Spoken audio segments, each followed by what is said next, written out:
Praise the Lord to everyone. Welcome to Completely Bible channel. Today we are going to see about the book Ruth. Ruth is the heroine of the book, which bears her name. So the word Hebrew word Ruth means female companion. She was a Moabite who lived in the time of Judges. So coming back to the book. So this book writer is unknown and it was subject to be written around 1000 BC, and the key theme of this book is redemption. So let's go back verse by verse. So the book of Ruth comes on the heels of the time of the judges when everyone did as he saw fit. Judges 21:25. The Spirit of God came and placed a bright, beautiful emerald on the black velvet of the times in which Ruth lived. She glistened and sparkled against her dark and depressing background. Ruth was a young woman of purity, charm, and dignity, and yet she was born into hard times. This book records perhaps the single most beautiful love story in all the Old Testament. This story is a quiet interlude in the midst of tumultuous time. Perhaps that's the reason some people have chosen Ruth as a favorite book of the Bible. The name of the book, of course, comes from the name of the woman who is an heroine, as I said earlier. So the book has totally 4 chapters and 85 verses altogether. And one of the verse comes in Matthew 1 in Jesus' genealogy in the New Testament. So Ruth is a young widow. So as I said, she is a Moabite. So an Israelite group of Elimelech and Naomi and their sons Mahlon and Chilion so came on behalf of the famine in Bethlehem. So this Ruth got married to Mahlon, the eldest son of Elimelech and Naomi. So later on, they all died, Elimelech and this Mahlon and Chilion. So she became a widow. So her mother-in-law named Naomi, whom she loved dearly. She also was a widow. It's beautiful how God ties their lives together. Ruth emerges on the scene as an encouragement to her mother-in-law. So they became more than family. They are intimate friends. They are not like a family members. They are like a intimate friends. And these things are being covered in the chapter 1. So you can see how they just conflict between that Orpha, her counterpart. So they got decision making at the chapter 1 in which the Ruth decides to come along with Naomi, her mother-in-law, to Bethlehem back after grief. There is one significant message that comes through this book. That is, God doesn't leave us in hard times. Occasionally, when we are going through tough times in our lives, we may question this truth. When times are troubled and the rug is pulled out from under us, we may begin to question God's goodness. However, it is at just these times that the Lord is the nearest, right? When you and I question it the most. During hard times, our Heavenly Father comes close and stays near. When we doubt the most, God cares the greatest. When I'm ready to shake my fist in His face, He stands with arms outstretched. If you have lost someone near and dear, or if you have suddenly found yourself losing hope, I want to assure you, as a child of God, those are the times when the Father is touched with our feelings of infirmity, even though we may not feel it at that moment. Thus, major characters of the book Ruth are three in number. They are Naomi, the mother in law, Ruth, one of the daughters in law, and Boaz, who comes along later in this book. Just when Ruth was expecting a life of widowhood, God sent her this man Boaz, ready, waiting, and anxious to get acquainted. It's beautiful how the Lord wove their lives together. So, in the chapter 2 onwards, we come across this man Boaz. Even though Ruth lost someone very valuable to her, she reacted in a way that was pleasing to God. Ruth accepted the fact that her husband was dead and didn't lash out in anger or bitterness towards God. The tendency on her part might be to wonder about God's goodness in allowing this to happen, not this woman. Instead, she committed herself to staying beside Naomi, who was also alone and grieving. Ruth loved her mother in law very much, even though Naomi very graciously urged her to return to her homeland. Ruth chose to remain by her mother in law's side. So we can see this in Ruth 1, chapter 1, verse 16 and 17.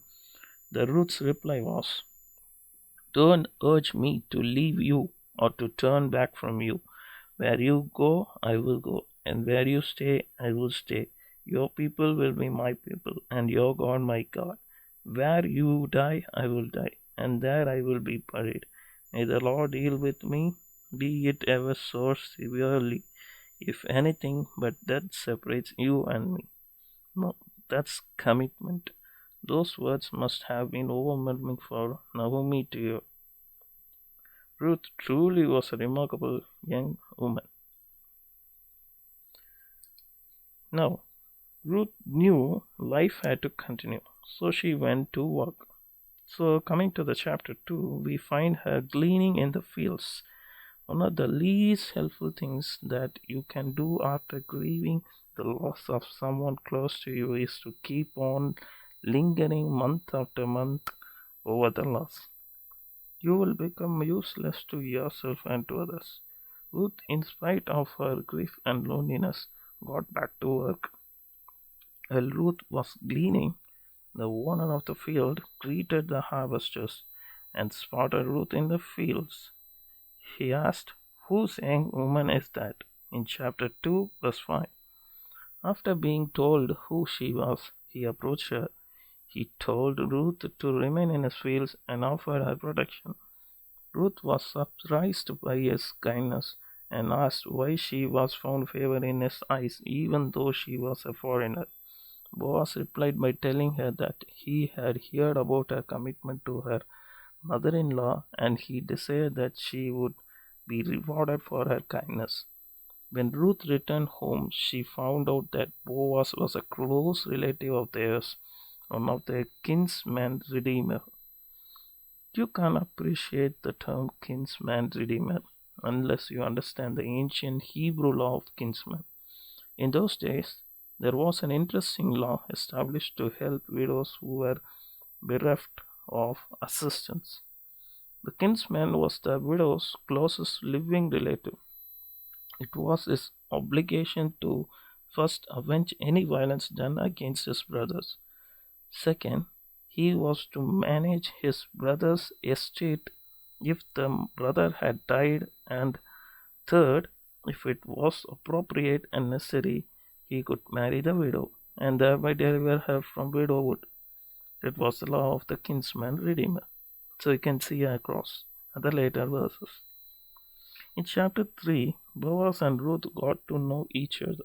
So this was the just redeeming the hand of God coming across here. Ruth was available but careful. She was responsive but pure. She did just what the custom allowed and nothing more. Both Boaz and Ruth were interested but patient. However, Boaz seemed reluctant. One of the reasons for this reluctance was a legal one. He wasn't the closest kinsman. In this case, Boaz was the nephew of Elimelech, as I said, Naomi's deceased husband, and as it is turned out, not his closest relative. Elimelech had a brother who had the first right to redeem Ruth. It is essential to keep this in mind. Boaz and Ruth were in love, but you get the distinct impression that both wanted the Lord's will to be the single most important factor in their companionship. They had the right attitude toward companionship. No one forced anything. In a romantic courtship, when the Lord is allowed to lead, it flows. God is able to open the doors. He knows what he is doing. Boaz realized that he wasn't the closest relative, and this relationship couldn't be from God unless he got the green light on this issue. So Ruth didn't argue for this matter. So now the conflict is going on in chapter 3. So in the chapter 4 outlines the right approach to marriage. Ruth waited as Boaz tracked down the real kinsman, the closest relative. Boaz was ready to relinquish Ruth if he himself was not appropriate kinsman. Boaz found out that the closest kinsman was not available to redeem Ruth, so Boaz had the right to redemption. Wow! Can you imagine how Boaz must have felt as the last door was flung open by the Lord? Boaz and Ruth got married. God enabled Ruth to conceive, and she gave birth to a son, Obed. The moment Ruth became a mother, Naomi became a grandmother. What an unexpected surprise for Naomi in her old age. There's nothing like grandchildren to sustain a person in the later years of life. Grandchildren become like little fountains of youth to the aging. Thanks to this love story, we have recorded 3 generations that we could otherwise not be able to trace. Isn't that beautiful? Yeah. Here's Boaz, who marries Ruth, and they have Obed. Obed became the father of Jesse, the father of David. By the way, just in case you want to know who Boaz's mother was, read Matthew chapter 1, verse 5. She was a former prostitute named Rahab from the ancient city of Jericho. God never runs out of possibilities. He can use any of us. Grace, amazing grace of God. So there comes an end to our chapter. So in the last chapter, we can see that David, the king of the Israel, is coming through Ruth. So there are at least 3 lessons we can learn from this book. So firstly, lesson 1, even in the worst of times, God still has his choice instruments. Some of you are God's choicest instruments in the worst of the times. Don't miss that opportunity. Continue to walk with God in those difficult times. You are among the rare ones. Keep doing it. Lesson 2 is, in spite of our natural desires, God is still to be glorified and placed before everything else. When it comes to contemplating marriage and planning your future, be sure to ask God if it's His plan for you to be married or single. Seek His leading and follow His direction. Lastly, lesson 3, being a grandparent is a great blessing. What a joy to hold those little ones in your arms. What a joy to see those children grow. If you are a grandparent, be sure to thank the Lord for the gracious gift of grandchildren. One final observation as we look at the book of Ruth. Boaz was Ruth's kinsman redeemer. He purchased her and made her his own. We also have a kinsman redeemer who has brought us at immeasurable cost and who has called us his beloved. His name is Jesus Christ. He is the nearest relative to the Father.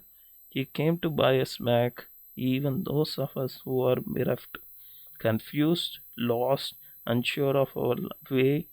What a blessing to know that while we were lost and wandering, the Lord gave his own life so that we could have eternal life. What a mighty God we serve. So that's the end of this book. Hope you have understood about this book, Ruth. So we'll see you back with another book in Bible and see some explanation and some quotes, thoughts about it. We'll share it. Do share it in the comment section. May God bless you. Thank you.